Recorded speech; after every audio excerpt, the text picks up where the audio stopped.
शीर्षक दिल की धड़कन तेरे नाम। मयूरी एक जुनूनी फोटोग्राफर थी जो प्रकृति की खूबसूरती को अपने कैमरे में कैद करने के लिए हिमालय की तलहटी में एक छोटे से गांव पहुंची। वहां उसकी मुलाकात आर्यन से हुई, एक सख्त मिजाज लेकिन दिल से कोमल वन अधिकारी जो जंगल और उसके जानवरों की रक्षा के लिए समर्पित था। पहली नजर में ही दोनों के बीच तनाव छा गया।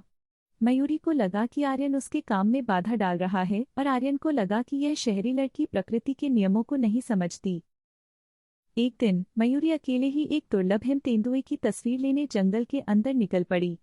अचानक बर्फीले तूफान ने उसका रास्ता रोक दिया। जब वह लौटने की कोशिश कर रही थी तो उसका पैर फिसल गया और वह घायल हो गई। आर्यन ने उसे ढूंढ निकाला। अपनी जान जोखिम में डालकर उसने मयूरी को सुरक्षित अपने झोपड़ी तक पहुंचाया। उस रात आग की गर्मी के बीच दोनों ने पहली बार एक दूसरे को समझना शुरू किया। तुम इतनी जिद्दी क्यों हो? आर्यन ने धीरे से पूछा। और तुम इतने गंभीर? मयूरी ने मुस्कुराते हुए जवाब दिया। दिन बीतते गए और मयूरी का कैमरा अब सिर्फ प्रकृति की तस्वीरें नहीं बल्कि आर्यन के चेहरे के हर भाव को भी कैद करने लगा। वहीं आर्यन भी उसकी मासूमियत और हिम्मत के आगे ढलने लगा। लेकिन एक रहस्य ने उनके बीच दीवार खड़ी कर दी, आर्यन का अतीत। वह किसी के लिए अपने दिल का दरवाज़ा नहीं खोलना चाहता था। जब मयूरी ने उससे सवाल किया तो वह चुप हो गया। एक शाम जब मयूरी जाने की तैयारी कर रही थी, आर्यन ने अचानक उसका हाथ पकड़ लिया।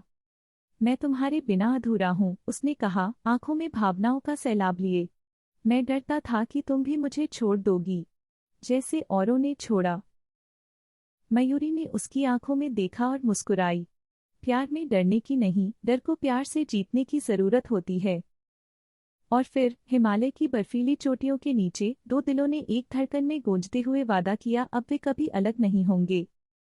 कैसा लगा? Sparkling heart emoji. चाहे तो कहानी में कोई नया मोड़ जोड़ सकते हैं, जैसे कोई रहस्य, प्रतिद्वंद्वी या फिर कोई और रोमांचक घटना। Smiley face emoji.